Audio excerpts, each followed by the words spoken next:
Good evening. Welcome to the Taubman Center for American Politics and Policy at Brown University. I'm Richard Arenberg, visiting professor of the practice of political science and a senior fellow at the Watson Institute.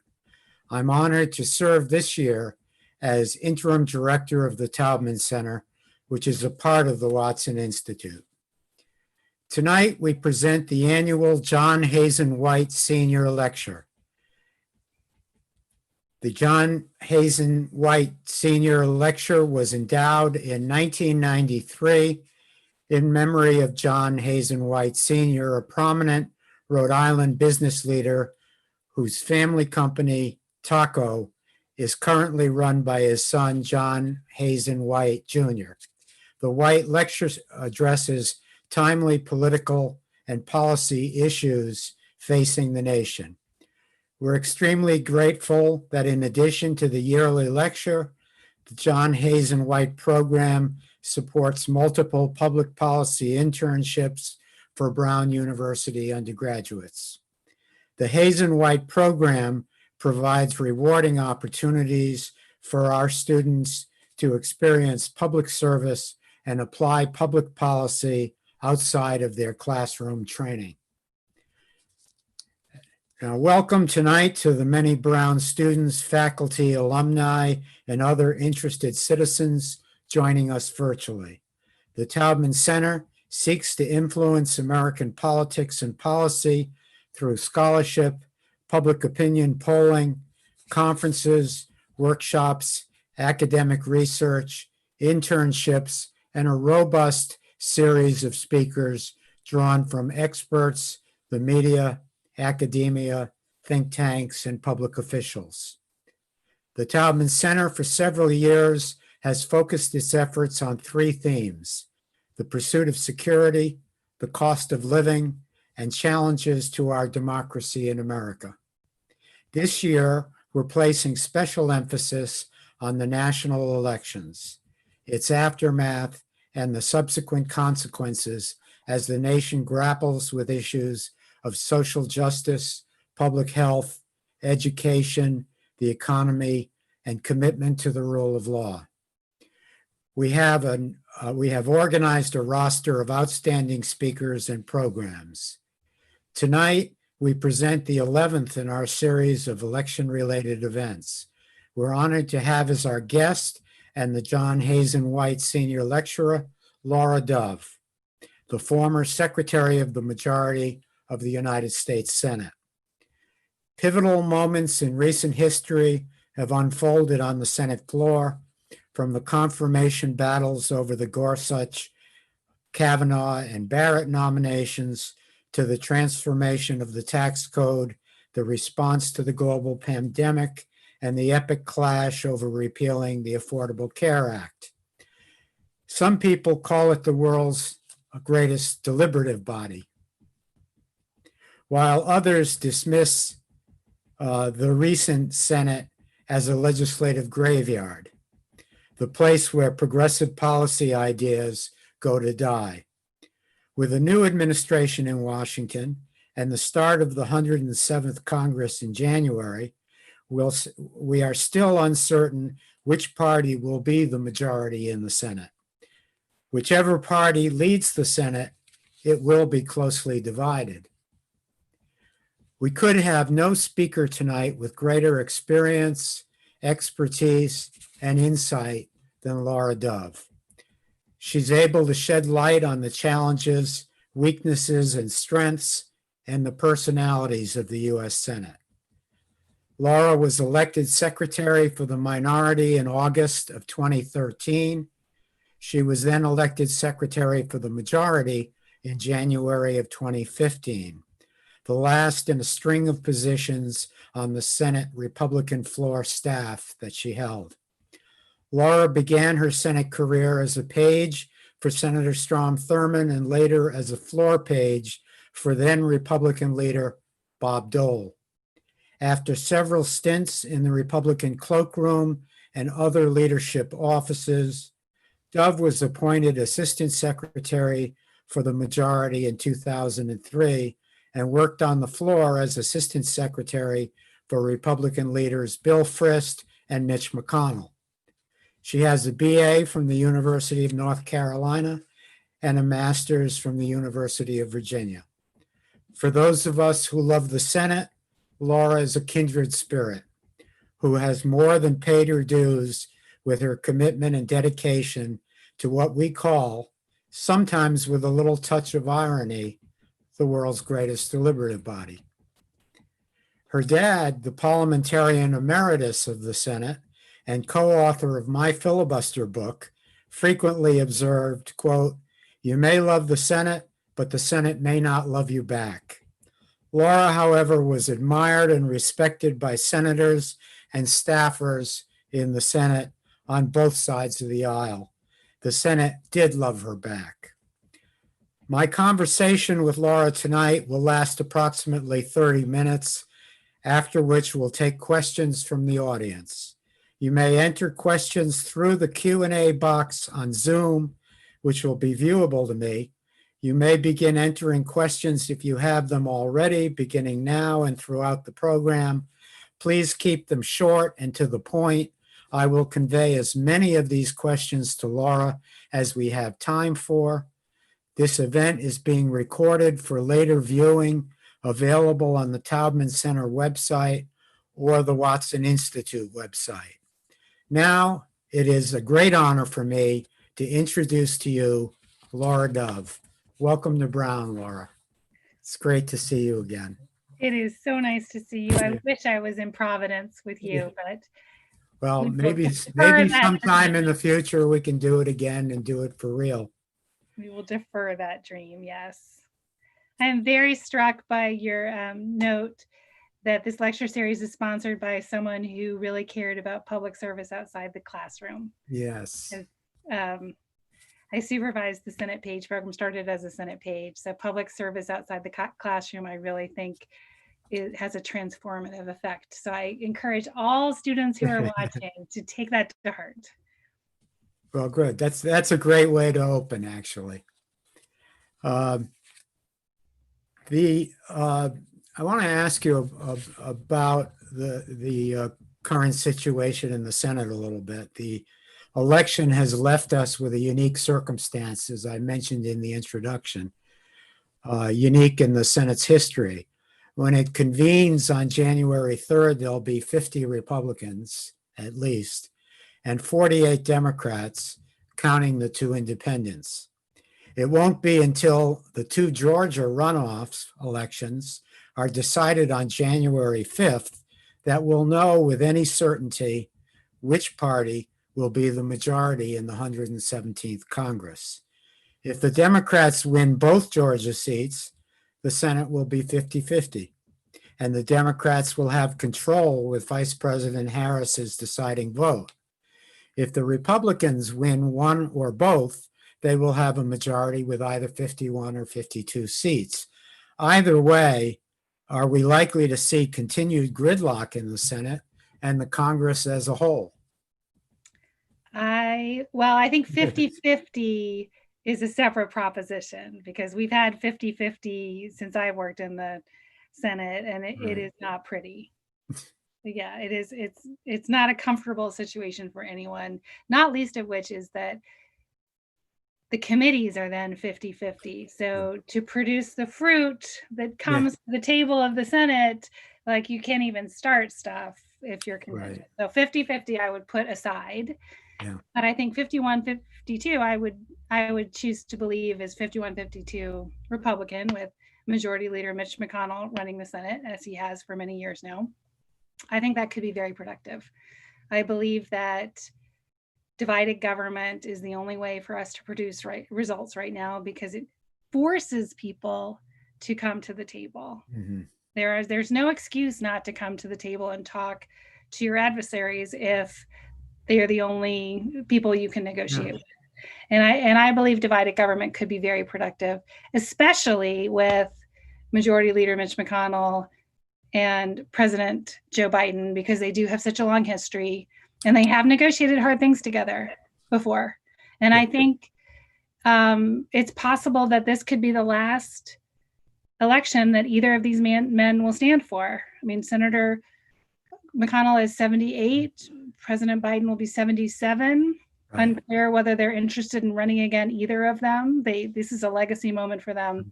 They could come together and really get some stuff done for the American people, and I choose to believe they will. Well, that's a hopeful note to start on, and I certainly hope you're right about that.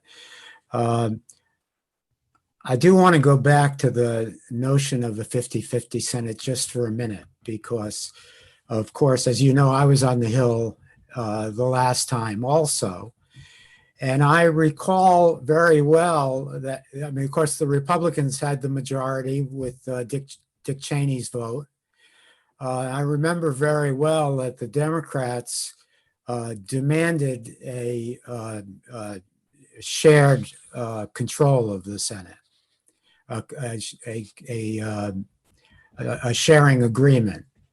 And of course, the minority has the leverage in the Senate because of the filibuster, that it's difficult, if not impossible, for the majority to organize the Senate and really begin its business unless both sides are pretty much satisfied that the way the Senate is going to operate is fair to both sides. So I would assume that if we see 50-50 again, that we'll see that precedent again, that Republicans will roll that out and say, look, you shared power when we had the upper hand. This is what's fair now. Yes, and we've seen that over and over again in the Senate. I mean, past is always prologue in the Senate. So when Senator Reid went nuclear on the executive calendar in 2013, Senator McConnell followed suit with the Gorsuch nomination. If you hand someone a playbook, they're going to use it. So I would assume if it's 50-50, the starting negotiations will be that 50-50 period before, although it was a different time. I mean, it was That's more right. cooperative and more collaborative and less polarized at that point, and we had more moderates in the middle. So I think it'll be a tough negotiation if it's 50-50. Yeah. I hope for the country and the Senate that there is a bare majority one way or the other. Actually, in my notes at the end of that question, I said, or is it the case that the Senate is too polarized for that to work? Right? It takes a lot of good grace and goodwill, and grace and goodwill have been in short supply in the Senate recently. But it is interesting. I mean, about the Senate and the, it's for us Senate nerds who are down in the weeds to think about. But the Senate, when it organizes every 2 years, of course, it sets its committee ratios, for example, absolutely squarely at the same ratio as the Senate as a whole. Yes. And if you look over at the House of Representatives, where the majority can just control things, you don't see that at all. I mean, the Rules Committee in the House is 2-1 + 1. You get what you get, and you don't get upset. And that is a function of the filibuster. The threat of the filibuster makes the Senate accountable to other members. And you'd like to think that the better angels are always speaking and saying, well, you should treat the other side fairly, the golden rule. No, that's not how it works. Yeah. So the threat of the filibuster keeps them honest. Yeah, it's basically, if you want to organize the Senate, you've got to do it in a way that's fair. Yes. And both parties know that. Yeah. Okay. Very few people understand the roles of the Secretary of the Majority and the Secretary of the Minority of the Senate. Mitch McConnell has called these positions the air traffic controllers of the Senate. I thought that was a very apt description. But really, they are even more than that. It is the one-on-one coordination of the two, one Democrat and one Republican, that enables the Senate, which must do so much by unanimous consent, to function at all. So with that prelude, how would you describe the position? So I get why people call it the air traffic controller. It's that person behind the scenes that you don't want to think about, that keeps things running, and they only become visible if things go very wrong. So, you, Rich, you were a staffer too. The story should not be about the staff. The story should be about the bill, the member, the outcome, stay in the background. And the two party secretaries are the ultimate background players here, because they're representing the interests of the two leaders and the whole conference. So negotiating all day, every day. When is the Senate going to convene? What are you going to vote on? When is that vote going to happen? Who gets to offer an amendment? When do they need to be here? Next month, when the government funding shuts down, how are we going to put the building blocks in place to collaborate on that? It's just constant negotiation. And sometimes I say that we're like caddies. We know the course better than anybody else, but no one would ever let us play the course. Right. But yeah. And it's super interesting because you're in every room trying to figure out how to advance things, but you're not a principal. You're never a principal. Well, and it's interesting. I mean, you describe it in the way that it operates, of course, routinely day after day after day. But in those moments of great heat and fire in the Senate, which become less rare, it seems, with every session, it's really, I think, the Secretary of the Majority and the Secretary of the Minority. They're like the two people in the army that have the white flags and go out to the no man's land and negotiate whatever it is that can be negotiated. I mean, you still have to talk to each other, even if the principals aren't doing a very good job of talking to each other. And the beauty is you negotiate the smallest things to the biggest things. So you don't want to burn your bridges on the big things, because the next morning you have to convene and figure out how to get the prayer and the pledge and the babies to fill their water. I mean, I always say that really ticking off the Democrats is like kicking a skunk. It feels really good when your foot is hitting that animal, and then you're really, really sorry. So you just try not to kick the skunk. You try to coexist when you're angry. Yeah, that's very apt. I mean, in the classroom, when I'm describing political polarization, particularly as it applies to the Senate, my students who are here tonight will laugh at this, but I always crank my arm because I see it as a circular, self-reinforcing mechanism that's been going on now for probably 40 years. And the polarization gets more and more extreme, and it's because it's one side kicking the skunk, and then when the other side gets the next opportunity, they kick the other. I'll kick the skunk, and pretty soon everybody has to move out of the house because it's full of skunks. Yes, can't do it. Right, exactly. So that really leads to my next question, which is to ask about this hyper-partisanship that, I mean, we've both been around long enough to remember when the Senate was, I don't want nostalgia to, I don't want to turn this into Rebecca of Sunnybrook Farm. It got pretty rough sometimes. But it was a much more civil, bipartisan, collegial kind of place. I think it's a little more complicated than that. So there are a couple factors that I don't think people acknowledge as much. First of all, the golden days of the Senate, they talk about the late 70s or whatever. It's a bunch of old men who like to drink at the end of the day. So the person in my job, and I'm the first mom who did it on the Republican side, and I'm the first person who didn't have a stay-at-home spouse to do it. So if that tells you anything about how it was before. But at the end of the day, they would unlock the bar. Everyone would get together, gather for a drink, hang out, trade stories, trade legislation, whatever it was. Less fundraising, more happy hours. So it was a bunch of old men. And then the other piece is that the seniority is different, at least on the Republican side. So the committee chairs are less durably powerful. So no one's as terrified of the committee chairs as they were. It's easy to be collegial if you're terrified that someone is there'll be repercussions for your priorities going down the line. It was easy to keep people in line.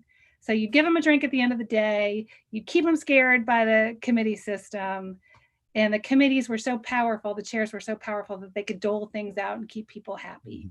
Well, it doesn't work that way anymore.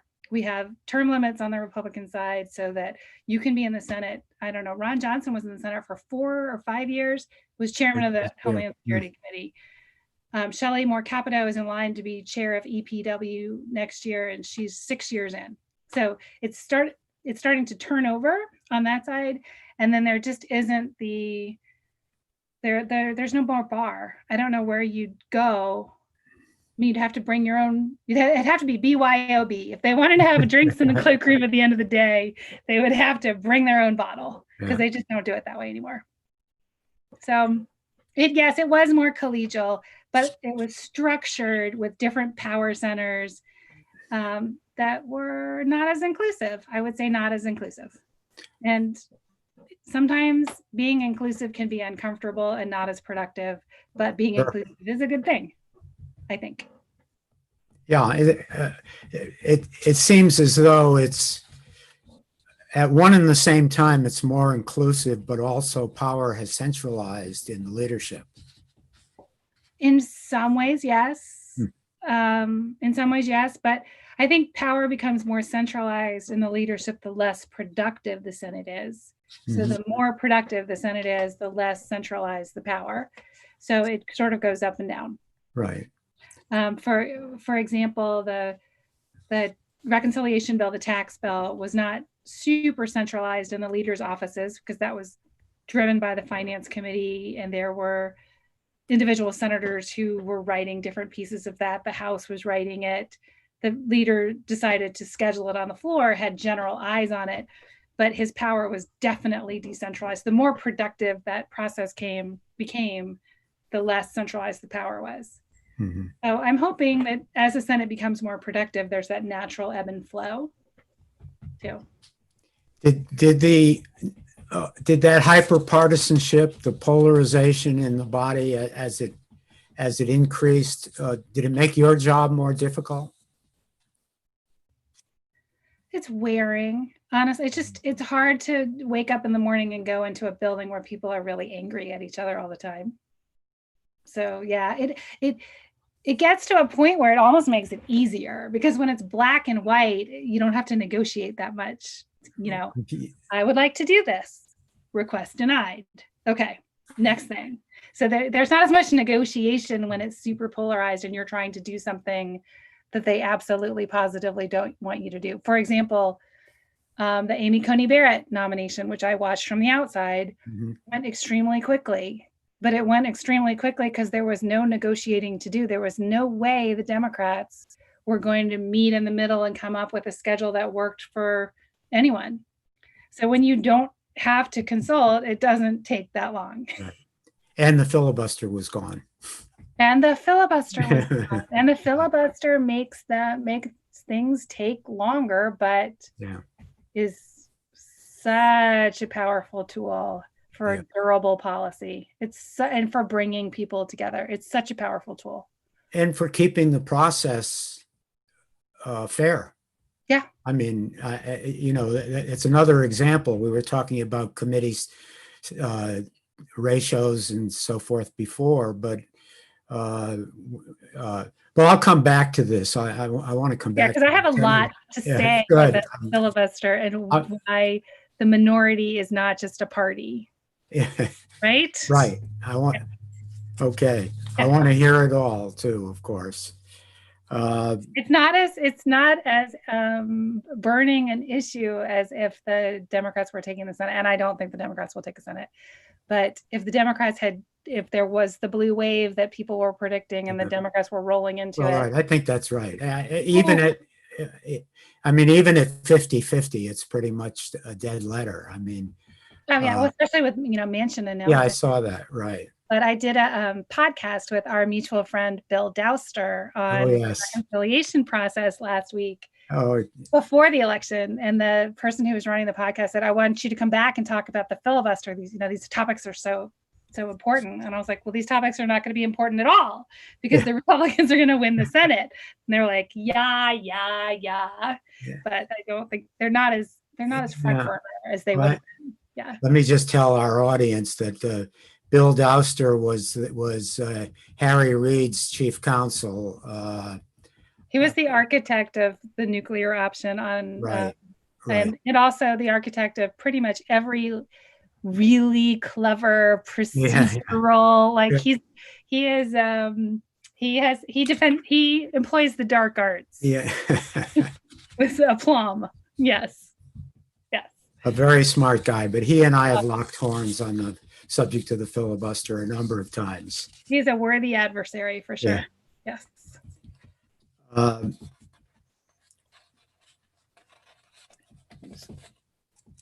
So let me, I mean, we talked about the role of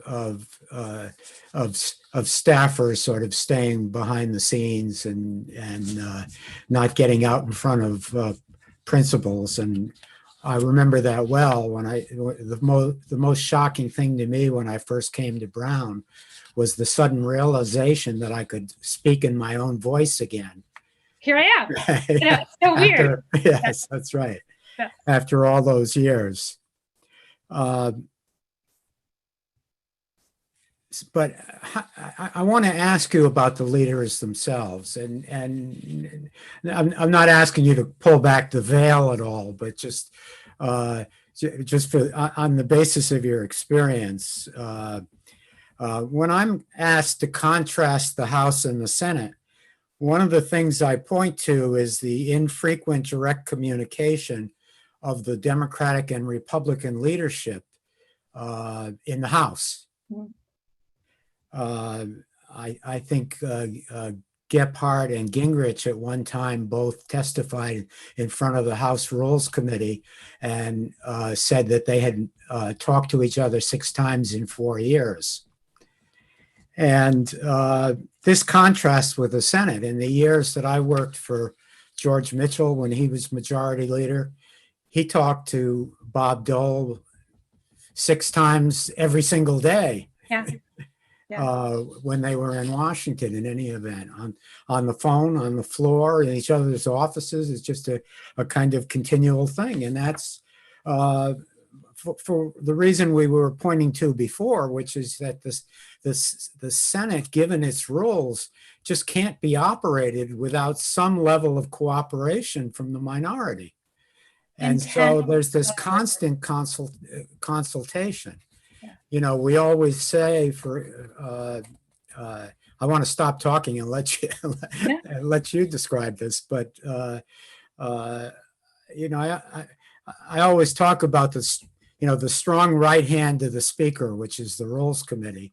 And I say this, in the Senate, there are really only 2 things that the majority leader has. That's the right to prior recognition and the tradition of controlling the agenda. And those 2 things are the majority leader's right arm, but I always add it's a pretty flabby right arm because both of those things can be countered if he or she can't bring the minority leadership along, at least in terms of where do we go next, or what's the procedure going to be? Well, that's what Leader McConnell always says. I'm going to get it wrong. It's like being in charge of a cemetery. You're over everyone, but they're not listening.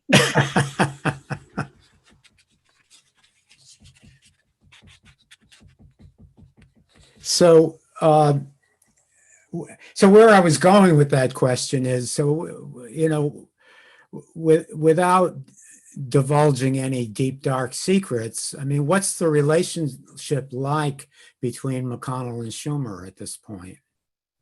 They are in constant contact, not because they want to, but because I think every leader, the reason that the Senate, I think, does usually a 3-week on, 1 week off schedule is because they need a break from each other because it's constant. And they may not be, talking directly or picking up the phone and saying, oh, what'd you have for dinner last night? Yeah, me too. Do you want to go see a movie? None of that. But they are constantly communicating. And some of it's through staff, but it's through staff in the same room. I mean, they're in the chamber all day long together. Right. So there's no topic that comes up where it's not acknowledged that the views of the other leader are important and they are solicited. You don't make decisions in a vacuum. So it's constant feeding that information flow back and forth between the two offices. It's very symbiotic. And it can be frustrating. It can be really frustrating. But it is what it is. It's how the Senate works. When Mitchell first became majority leader, he went to Bob Dole's office and he said to him, I'll never lie to you and I'll never surprise you. Yes. And those were the basic things that he stuck throughout their period of battling with each other across the aisle. I would say that is true of McConnell and Schumer as well. Mm-hmm. Now, if they may avoid telling each other things to avoid lying to each other, right? There are things that they don't say, but they have, in the years and years and years that I've worked between the two of them, they were always honest, sometimes to a fault. I mean, they can have contentious conversations. They don't pull punches with each other. And then every once in a blue moon, you'll have to surprise the other side. I would say every couple of years, something will happen. For example, when Senator Reid went nuclear on the executive calendar and on November 21st, 2013, he didn't tell us. He didn't tell us. So we knew that you could kind of feel there was a disturbance in the force. And and at that point I was 7 or 8 weeks into the job. I was, I was new. I was really new. Wow. And I had, not as much of a long-term confidence with Senator McConnell. And I had all of these pieces of paper that said, okay, if I was going to do it, I would do it this way or this way or this way or this way. I had them and I put one on the top. I'm like, okay, here we go. Yeah. And I sat next to him and they did it the way that we thought they were going to do it, but it was a surprise. And that was a real breach. I didn't think that was the right way for Senator Reid to have handled it. But those things happen. Again, for the audience, Laura what she's talking about is what popularly come to be known as the nuclear option, which was a maneuver that the majority, the Democrats, when they were in the majority in this case, Harry Reid was the majority leader. It was a procedural maneuver that allowed them, with just a simple majority, to change the way that the filibuster rule is interpreted for judicial nominations. And I'm always careful to say it that way because they didn't change the rule. Everybody likes to say they changed the rule. Well, they didn't. The rule still says 3/5 duly sworn and duly elected and sworn. And this has been the hot topic for months. I mean, I don't go anywhere because of COVID. I'm stuck in my attic for 6 months. When I walk down the street in my mask, like my neighbors will ask me about the Senate getting rid of the filibuster when the Democrats are in charge. And that's what they're talking about. They're talking about taking this 51 vote threshold to change the precedent so that it no longer requires 60 votes to end debate, which would be tragic. It would be a terrible mistake, Rich. It would be terrible. You and I agree. I'm the one person on this side of the aisle that you don't have to convince of that. But of course, I constantly get, my inbox is full of fundraising letters, but I get them from both parties because Republicans assume that to have the position I have on the filibuster, I must be a Must be a budding Republican. I would just like to let your audience know, and I would assume that of all the people who are listening to this, all 12 or 15 of them or whatever, that they mostly are on the progressive side of the spectrum. But President Trump really wanted us to go nuclear, get rid of the filibuster, to fund the wall. Right. I mean, they really wanted us to do that. And the House of Representatives, controlled by the Republicans, couldn't understand why we wouldn't do it, because it's just a more efficient way of doing it. And you're reflecting the will of the people. And we have all three branches, President, House, and Senate. Come on, go nuclear, build the wall. And McConnell wouldn't even entertain it. I mean, I'm not breaking news here. He was asked about it many times. He said, we are not going to touch the filibuster. The filibuster is more important than any policy idea. He wouldn't do it. I really respected him for that. I mean, it wasn't easy to stand up under those circumstances. And I think I wonder about your perspective about this. I think that the Democrats made a big mistake in the last few months. I don't know that the general voting public cares all that much about the filibuster, but one of the means to an end that they wanted to eliminate the filibuster for was this talk of expanding the Supreme Court. Mm-hmm. And people do care about that. And I've said to a number of my progressive friends that the next time, wait until you're actually in control before you start throwing those kind of ideas around, because I think it was significant in some of the Senate races where the Democrats wound up being disappointed. Well, and it was very frustrating to hear people talk about the things that they wanted to do post filibuster were really attacking the institutions of our government. And I feel like there's been so much unease with the current president, and what that means for our institutions of democracy, to say we would like him to lose, we would like to be in charge, and we are going to radically change the judicial branch. We're going to use statutory language to expand the House of Representatives and change the Electoral College. They were talking about attacking this checks and balances and the institutions of government. And that was really disturbing. It just seemed really dissonant to me that you were trying to restore the rule of law and restore the checks and balances, but what you were talking about doing was attacking them by nuking the filibuster. Well, really disturbing. To use the terms we were using before, they were saying, look, it's our turn to kick the skunk. Yeah. Nobody wants to live in a house where every skunk has been kicked. Right. And don't do that. Yes. That's right. And we've seen it now, as I suggested, for approaching 40 years of it just getting more and more and more intense. I mean, you can cite similar outrages on both sides over the course of that period. Yes. Now, to be fair, I understand how frustrating it is to have control of the House and pass all of these bills, and they arrive in the Senate and they don't go anywhere. I understand, like they were frustrated. There are ways to take action in the Senate and ways to be productive in the Senate that allow for the filibuster. It's harder, but it's possible. And I think that progressive priorities, hopefully in divided government, will get a fair hearing in the Senate next year. They will probably be moved further to the center and enacted into law and signed by the president. And that would be a gratifying next chapter for this discussion. Right. Yeah.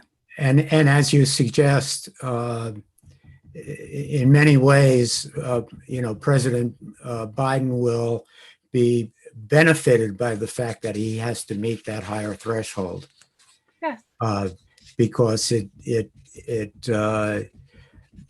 crass way to say it is it provides cover, But in reality, I think the right way to frame it is, democracy assumes both parties coming to the table to negotiate, compromise, come to agreements. That's another word for that is legislating.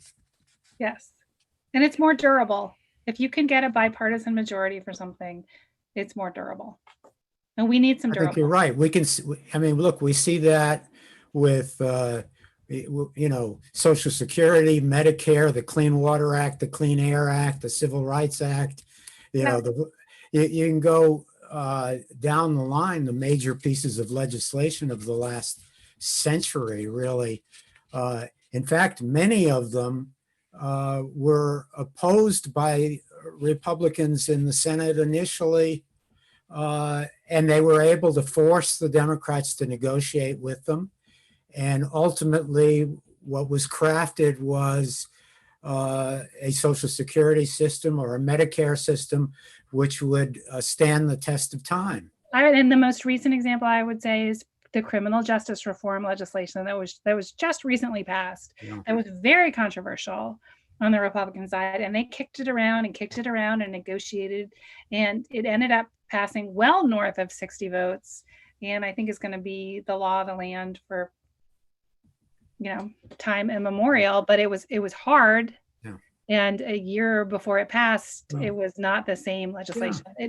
They moved it to the center, and then both sides can wrestle over who gets the most credit for it. That's all well and good, but the policy gets right. It was more like 35-35, right. And they met in the middle. Yeah, and the policy gets done. Yes. You can contrast that with the story of the Affordable Care Act, and I mean, we probably don't agree about whether or not that's good legislation, but that's not the point I want to make. The point I want to make is that it was done by wielding a partisan supermajority.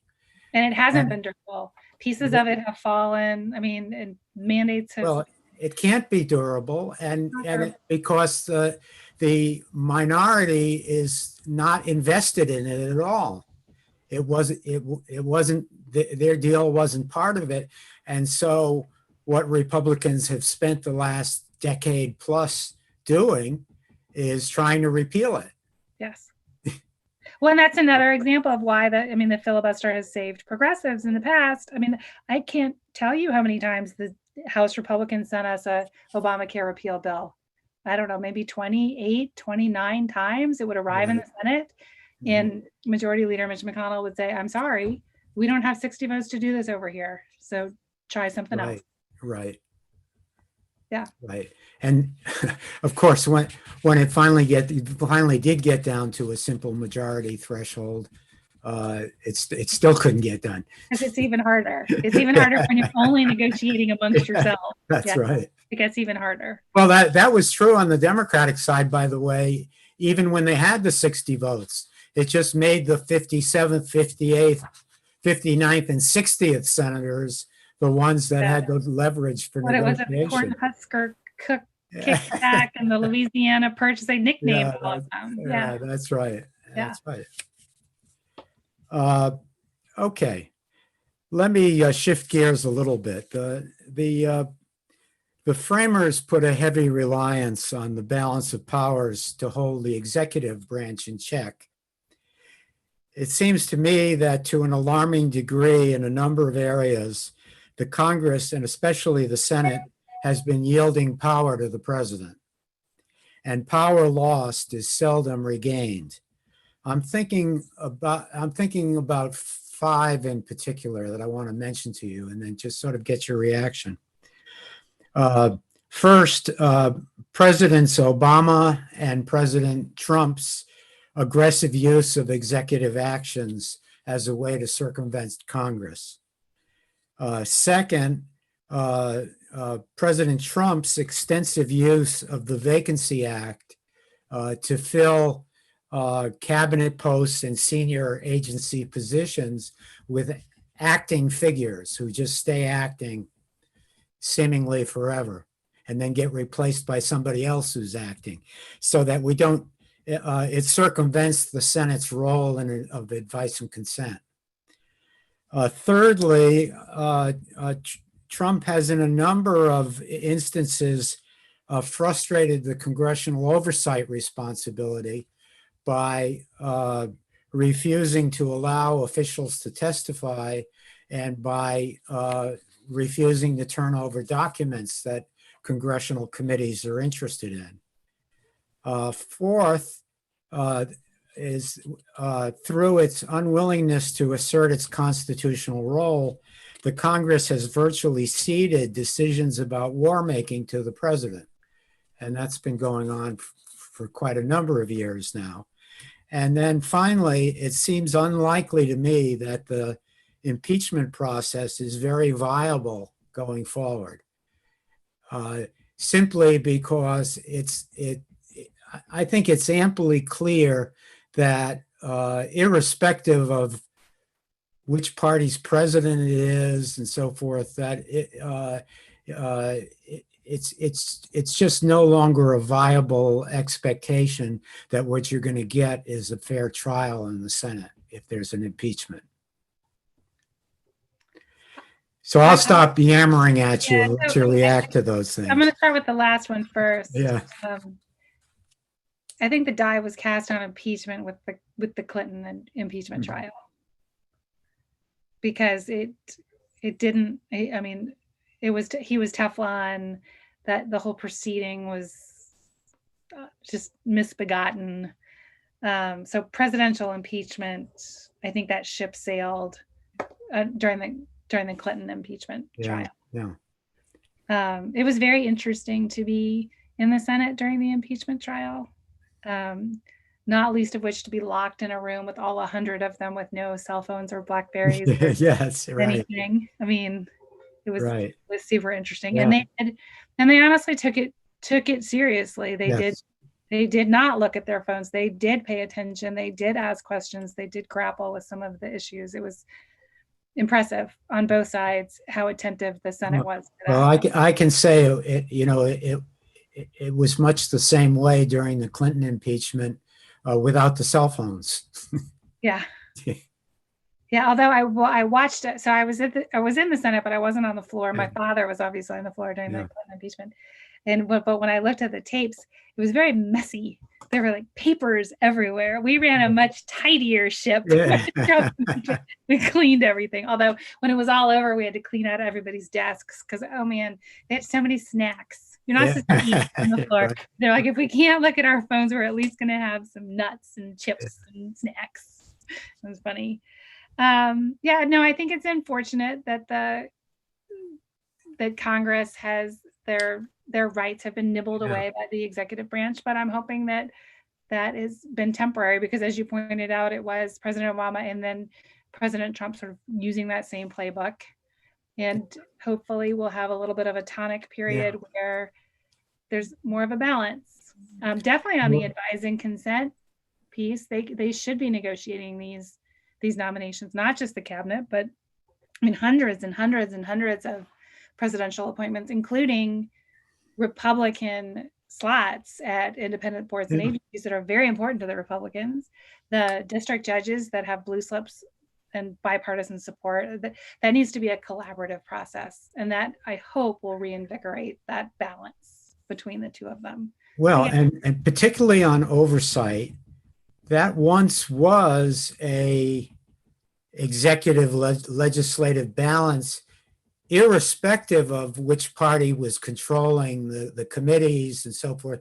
I mean, in recent Congresses, no matter which way the arrows are pointing, if the president's party is controlling the oversight hearings, they tend to be pretty weak gruel.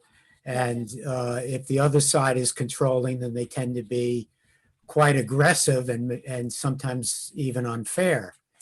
But there was really a period in in congressional history, much of it, in which the leadership, the committees in the Congress, even if they would even be critical of presidents of their own party if they were overstepping the executive role and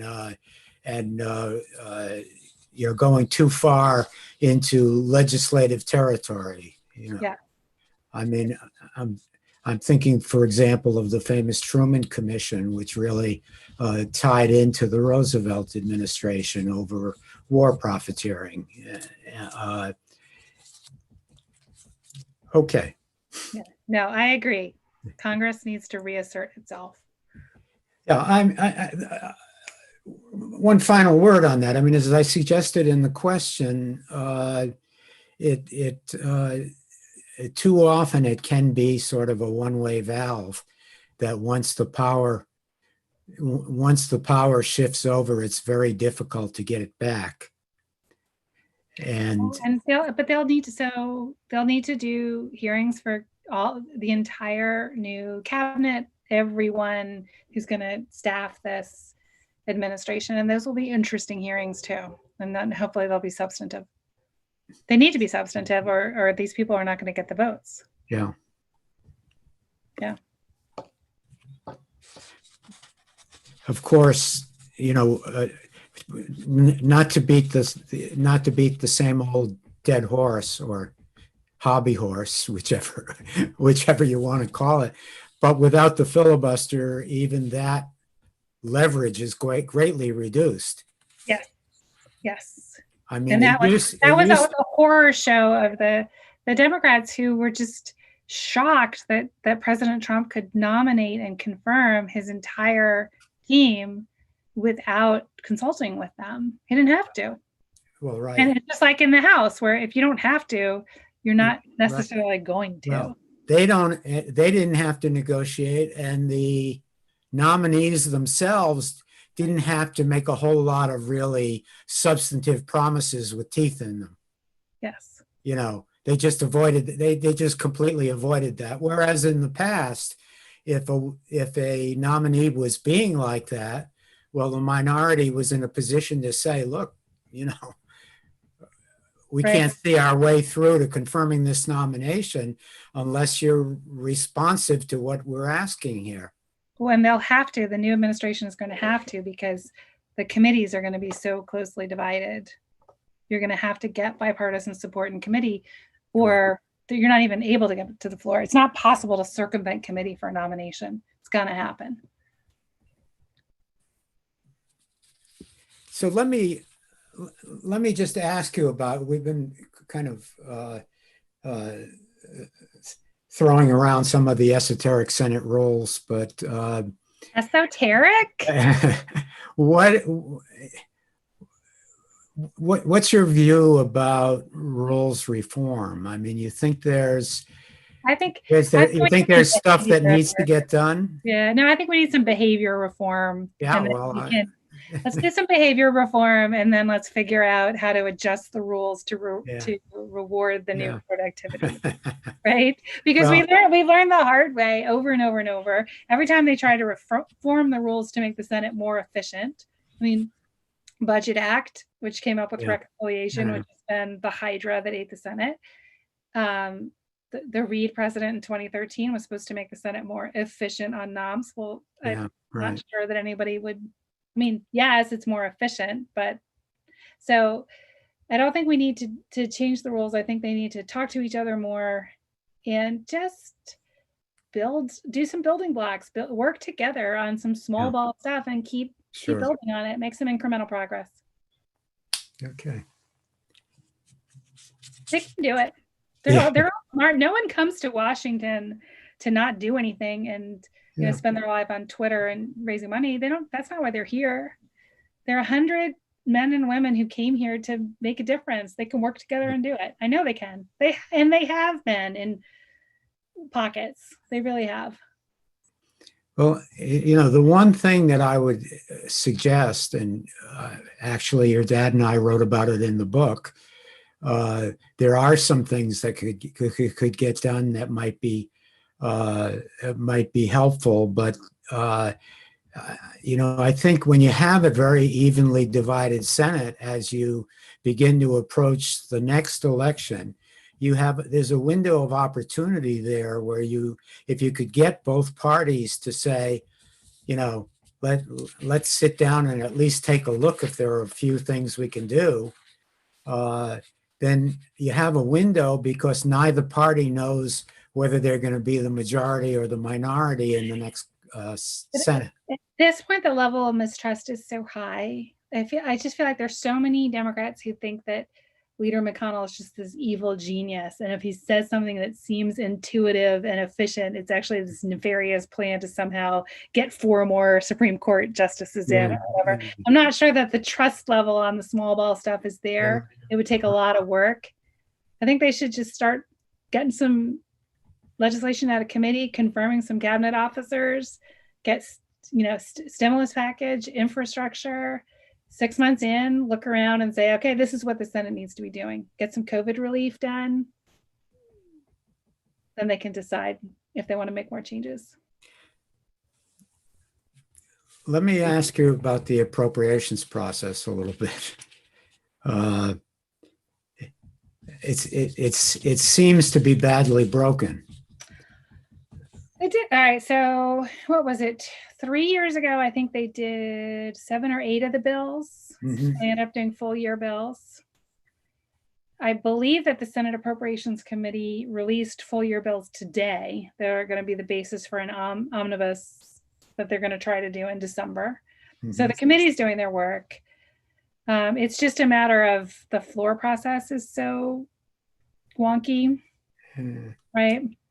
I think it would be, if we're doing rules changes, all right, I'm going to go back over to the Rich Ehrenberg thing. If you're doing rules changes, what I would probably do is make appropriations, make it biennial. Appropriations every other year, budget every other year. So 1 year the Senate's doing the budget, the next year they're doing appropriations bills, back and forth, because otherwise you don't have enough time to do everything you're supposed to be doing. So if you could spend 6 months on appropriations every other year, that would be a decent rules change, and I think it would be efficient. It doesn't get rid of the rights of the minority. I think you're right. I think it's a great idea. There's lots of support for it. If I'm not mistaken, they even got it out of committee a couple of years ago. Yeah. What's a Domenici idea? It's been around forever. Yeah. Yeah. The big problem, I don't have to tell you, but just, the big problem is that the appropriators, as we call the people who sit on the Appropriations Committee, they are very powerful, and they like having their leverage every year, not every 2 years. Yeah, but I think they're getting there on this one because they've got to be exhausted. They're constantly having to produce enormous appropriations packages that never get passed. I think they might be sold on the every other year plan now. Or you could do, half and half. You could have 6 1 year and 6 the next year and consolidate them. But yeah, I agree. The appropriations process is really unwieldy. And at the end of the day, it's written by the leaders. Like those big packages are written by the leaders, and that's tough on the rank and file members. Well, let me turn to the audience questions for just a minute and see what we've got for you here. Christopher asks, why do independents have to caucus with one of the parties? Do you think this will change? That's a good question, Christopher. Independents don't have to caucus with one of the parties, but if they don't get committee assignments. So you want committee assignments. Which is a little like saying you don't have to eat if you don't want to, but you're not going to live very long. When we had a freshman senator, I worked on committee assignments with Leader McConnell. It's one of the things I did. We had a senator at one point in the recent future who told me that he didn't want committee assignments. He thought they were a waste of time. And I was like, well, we won't finish until you come back to us, because I bet you change your mind. And he did. Yeah, right? They do. They're a huge, no they're doubt. a huge Yeah, time investment, and sometimes it feels like a waste of time. But yeah, so independents have to choose. They have to choose, and the two parties also have lunch together, Tuesday, Wednesday, and right. Thursday now. So if you're not caucusing with one of them, I guess you're eating by yourself in the cafeteria, eating with the pages. But you have to pick a team to eat lunch with and get your committee assignments. Well, yeah, and not to mention that one of the independents came pretty close to being the party's nominee. Mm-hmm. Yeah. Yeah. Oh, we've had a long. I mean, the Senate's always had one or two. Yeah. Well, I remember, Wayne Morse did move his desk into the center aisle. Now, which we can't do now because we're ADA compliant. We have ramps. Right. Yeah, I mean, there was a guy who he served in the Senate as a Republican, as a Democrat, and as an independent, sitting in the middle aisle. Yes. Okay, Alana asks, I'm interested to hear your thoughts on the current reporting of about Republican senators, except Romney, being quiet about President Trump while congratulating Biden behind closed doors. Is that better than the public infighting we see among Democrats in the House? Wow. So I'm not behind the closed doors anymore. So I'm just reading the coverage that you all are reading. Right. I think they're just giving it some time. Right. I believe that it's all going to sort itself out, and congratulations will happen. And maybe not from the president. Yeah, but you're just giving it other Republicans will get there. Is that what you're saying? Yeah. Yeah. I do. I mean, I think it is a familiar kind of Senate reaction to when there is this kind of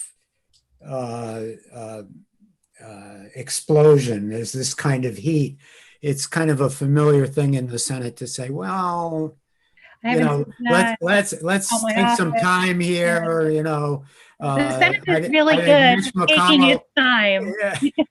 They're really good at taking their time. Mitch McConnell was saying, well, we haven't counted the electoral votes yet. Oh, and he said, and I think what he said, if you read what he said, he said the president has every right to make these challenges. They're going to work their way through the courts.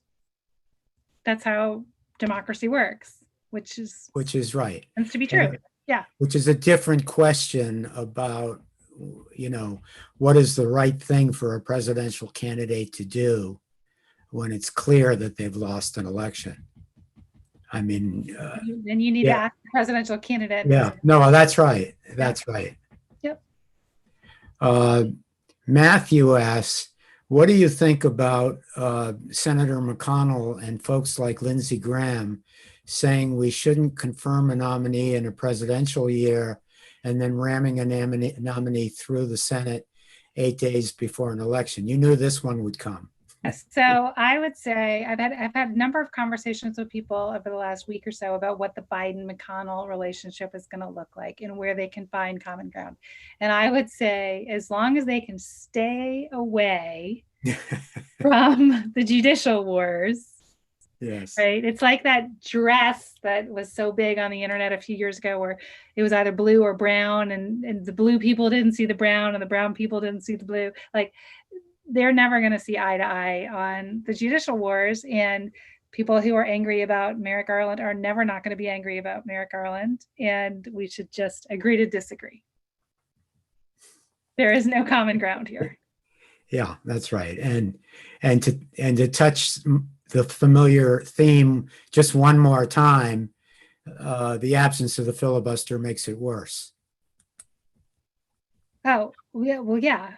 I mean, it takes away, there are no brake pads on the car anymore. The brake pads are gone. We are, we are metal on metal. Right. Either in the Senate or really in terms of the president's, the choices that the president makes for the nomination. The president no longer has to consider the opposition party in the Senate because they're no longer relevant. Yeah. I mean, and I'm assuming that President Biden will be president for 4 years, and Majority Leader McConnell will be majority leader, hopefully for 4 years. And at that point, they will work together on a Supreme Court nominee in a professional and collaborative way. Because it wasn't like they did before. Yeah. I mean, I worked on nominations with Senator McConnell when the President Obama was the president, and we confirmed hundreds of his nominees and several Supreme Court picks. Yeah. So the President and Leader McConnell, I don't you recall this, Rich. I'm not sure if other people on the line recall this, but during the DACA, the Undocumented Immigration Executive Order, the initial kerfuffle and all the flare-up, President Obama nominated Loretta Lynch to be the Attorney General. And she was pretty controversial. And McConnell was the majority leader of the Senate. He not only put her nomination on the floor, he filed cloture on her nomination, signed the petition, Senate scheduled it, and voted for it.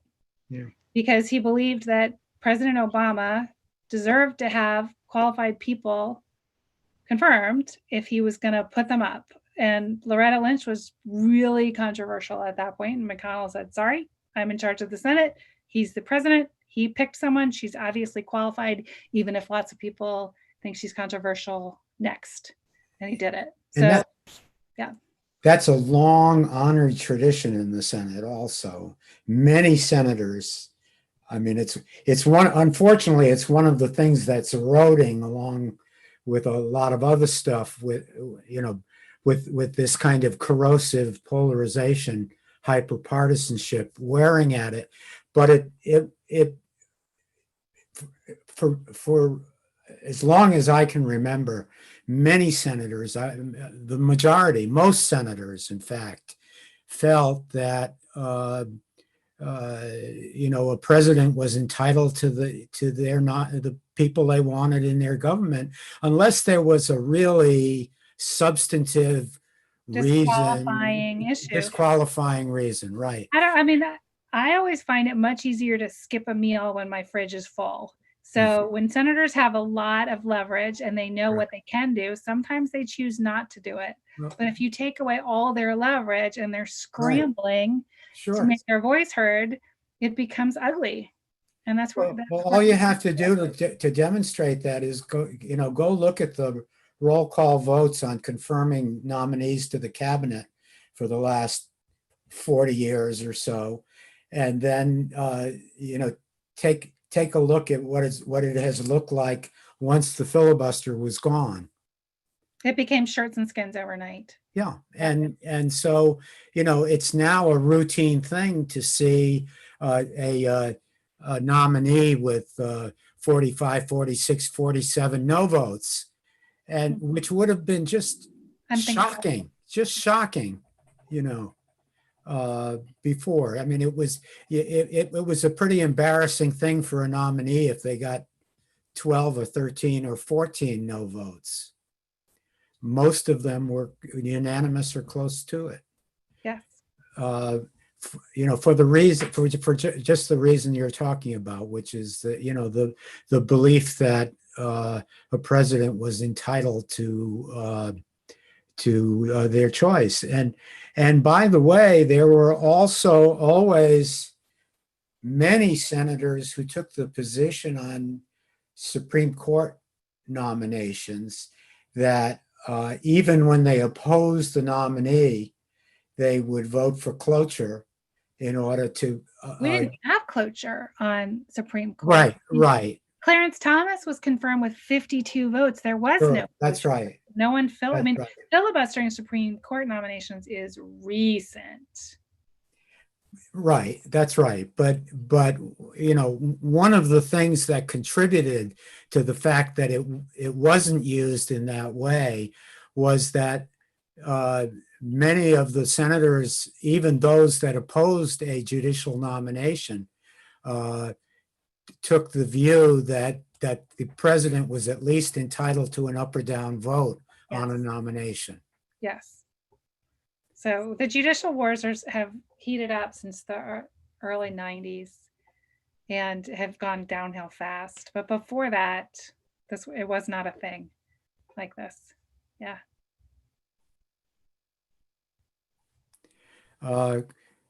Christopher's back with a follow-on to his earlier question about Another excellent question from Yes. Christopher. Yeah. If there's time to ask, he says, can you explain why they have to be part of the parties to get on committees?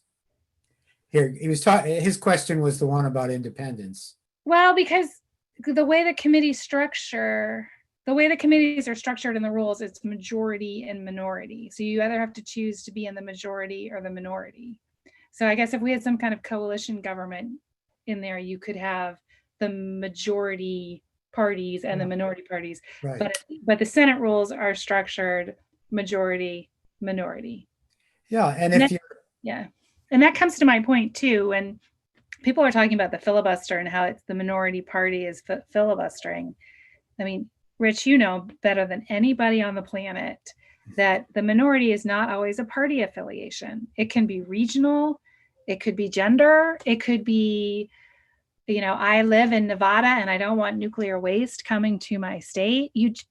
Minorities have been different, and coalitions that have mounted filibusters have been not necessarily party affiliations. So the party system in the Senate, I would say, is very strong now, but it hasn't always been. And who knows if it's going to stay this way. But right now, Christopher, you're right. If you are not Republican or Democrat, you have to pretend to be a Republican or Democrat because you can't do anything in the Senate. Because if you're insisting on being an independent apart from the parties, what you're saying to the leader of each party is, I'm not going to help you get into the majority. Yeah. And so why should they help you get onto a committee? Yes. Yes. Although we don't have, so the House has this very pernicious system where the entire House elects the Speaker. And this is what happened to Speaker Boehner. And this is why there's always this kerfuffle at the beginning of the Congress, and Pelosi's trying to promise things to the moderates, to whatever, because the entire House votes on it. So your minority is never going to vote for the Speaker. Right. So she's trying to eke out this vote. We don't have that in the Senate. And the majority leader is not an elected post.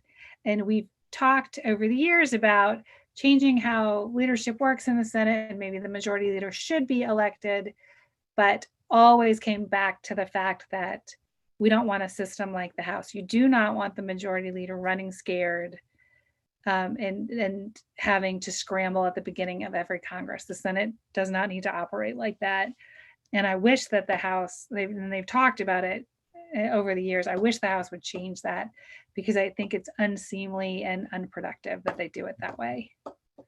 Because it's not, the vacating the chair for the Speaker, just you can't lead if if you've got a gun to your head the whole time.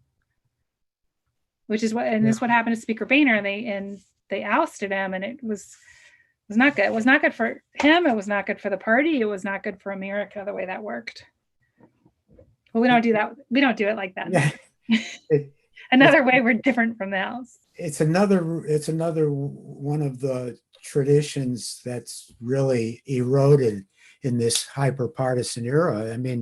It used to be that speakers thought very much, took seriously the fact that they wore two hats, that they stood as the Speaker of the House, kind of like the Queen of England, the ceremonial person who rose above the House and represented its interests.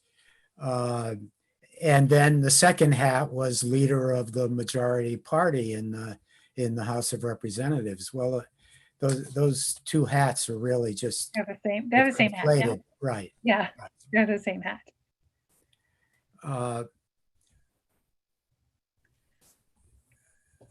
Let me see. Franklin asks, would the Senate be willing to make substantial changes towards bipartisanship if said changes were unpopular among their constituents?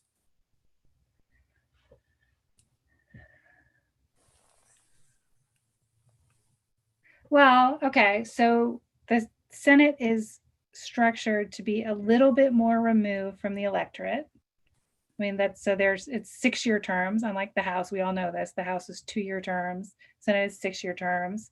They've only been directly, elected for 100 years. So not even that long. And, senators represent an entire state. So, California has everything under the sun. So I think it's easier for them to be insulated from strong opinions at home. I don't think any senator is going to refuse to represent their constituents, but I do think they're a little more insulated from that direct being on the ballot every 2 years. They can make decisions that are more national. So I think the answer is yes. I guess an example of that is the immigration bill. So people call it the Gang of Eight immigration bill. The Senate passed a comprehensive middle of the road immigration proposal that just got torn to pieces in the House. And it was middle of the road. Yes. It was McCain and Rubio, and I don't remember who the other 8 were, but it was bipartisan and it was moderate. And it was senators taking a broader view of what needed to happen to the immigration system, and then it promptly dying on the shoals of the House. So I think the answer to your question is yes. I don't know that I would word it that way. I don't know that I would word it exactly that way, but I do believe senators have a more national perspective frequently. Okay, we now have an entire gang formulating around Christopher. They're fascinated with these questions about the independence. So Matthew says, everybody loves Bernie. I have an 18-year-old son who loves Bernie. Yes. So Matthew says, sorry to add on to that, but can a party reject an independent from joining their caucus? Oh, yes. Yes. So conferences, so I don't know exactly what the Democrat conference rules are, although they're substantially similar, but the Republican conference has its own rules, and it talks about what to do if you're going to expel a member, censure a member, how committee assignments work. There are the Republicans have a specific action that they take if a member is indicted. The Democrats don't have that, although I think it's unspoken. Yeah. So there are ways for the conferences to police their own. And actually, this was an actual real life question. The issue didn't get joined, but I know that we would have joined this issue had Roy Moore been elected to the Senate in from Alabama.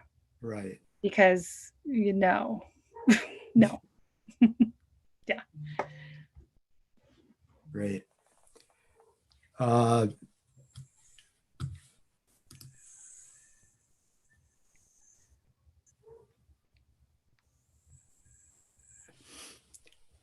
Okay, let me ask you, I'm often asked by Brown students, and I like to ask this of all of our guests who have had very distinguished careers. I'm often asked by Brown students how I got to Capitol Hill and how they can work in the Congress. Can you share the story of how you landed there and what your advice is to a student who would like to work on Capitol Hill? I love this question. I'm so glad you asked me this question. First of all, I hate to break this to you, Professor Ehrenberg, but I've never taken a political science class, ever. So my undergraduate degree was in music performance, and I have a master's in American literature. I studied Faulkner, both of which have fed my soul and been completely not useful to me in my job. So that being said, political science, I'm sure, is useful. It was not useful for me. But I arrived in Capitol Hill when I was 14 years old, but I have an identical twin sister. So my father was the Senate's parliamentarian when we were coming to be Senate pages, and we both wanted to do it. So the Senate parliamentarian is a nonpartisan role. and they take that very seriously. My father is so nonpartisan that he was fired by both the Republicans and the Democrats, which people always think is funny. And then it makes me really sad. So I don't actually think it's that funny because it was really terrible. But your dad is very proud of it about it because he believes that it demonstrates how nonpartisan he was. He was nonpartisan, and he ticked everybody off on both sides. So when we were in high school, my sister and I were in high school, we both wanted to be pages. So he said, okay, well, we got to have one of each. So you, Laura, will be the Republican page, and you, Carrie, will be the Democratic page. And there we are. So I'm still on the Republican side, and my sister works at NPR. So I would say she's still on the Democratic side. And we split, which was funny. So I arrived as a page, and I loved it. I loved it so much. I just didn't want to do anything else except work in that chamber for the rest of my life. And the job that I wanted was secretary for the majority. Actually, the job I wanted was assistant secretary for the majority because it's a way better job than the top one. Like I always wanted to be Robin. I didn't need to be Batman. And I actually enjoyed being Robin more than being Batman, but it's okay. But yes, so I arrived in high school, and I ended up dropping out of high school because I didn't want to go to college. I wanted to work in the Senate Republican cloakroom. So the secretary for the majority at the time was a man named Howard Green, and he told me I could stay. So at the age of 17, I started working in the cloakroom. And I worked there for a couple of years. And then my mother said, I really want you to go to college. So I did. And I went off to college and studied harp performance. And I came right back to the Republican cloakroom working in the same desk and the same chair that I had left 4 years before. And I just worked my way up till I got to my dream job of being secretary for the majority, which was the absolute privilege of a lifetime. I just loved it. Absolutely loved it, and was very sad to leave. I left at the end of February of this year after almost 30 years of Senate service. And I left because, well, first of all, it was time. I have 2 teenagers and I needed to see them at some point. And then the universe said, that's great. We're going to lock you in your house with them for 7 months. So a lot of it. But it was hard to leave, but I was very mindful. And Rich, you know this, there are a lot of people on the Hill who do not leave on their own terms. Your boss doesn't win election or gets caught in a sex scandal or, whatever. And people don't leave on their own terms, and they leave sort of quietly out the back door or in whatever. My father left, 36 years of Senate service without even a gold watch. So I left. I had all the kerfuffle. It was amazing. I walked out the door. I was leaving on my own terms, and it was a real gift. I would say, come work on the Hill when you're really young and really cheap, because the hardest job to get on the Hill is when you're fresh out of law school and you've got loans and there's a firm that wants to pay you $200,000 and there's a senator's office that says, well, I could hire you to be a legislative correspondent for $38,000, but you're overqualified, right? It's hard to come in later. So come in when you're, come intern. They're all paid now, which is an excellent development. That's very recent. It was not great that the only people who could intern were people who had enough money to support themselves. That was not okay. I always paid my interns. Go intern, go start when you're young, and then just work really hard and do whatever gets thrown at you, because 30 years later, people remember if you are a hard worker and you ask a bunch of questions, you're going to fit right in on the Hill, and you'll develop relationships that will be important to you 10, 20, 30 years. And it's super neat. It's a great place to work. It's really awesome. It gets into your blood. Yep. It does. It's what we call Potomac fever, and it's a real thing. Yeah. And it's weird and arcane and backward, but it's wonderful. Yeah. And I always love the Capitol building itself. It has that weird, dusty smell too. You walk into it and you're like, oh, it's the Capitol smell. It's like a whole bunch of old, like pigs in a blanket and a bunch of dust in that building. One of the courses I teach is the U.S. Congress, and every semester I teach it. The last lecture is on the architecture of the Capitol building. Neat. You know, based on, I think it was Winston Churchill who said, "We build our buildings and then they build us." I did a project in grad school on the depiction of George Washington in the building and what it meant about American society at the time. Like, because it was after, like, during the Civil War is when they did the apotheosis, and they were trying to say all's right with the world. Our God, George Washington, is here.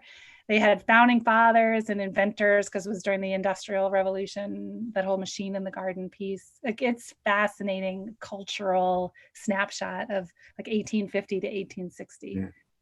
Yeah, I love that building. Yeah.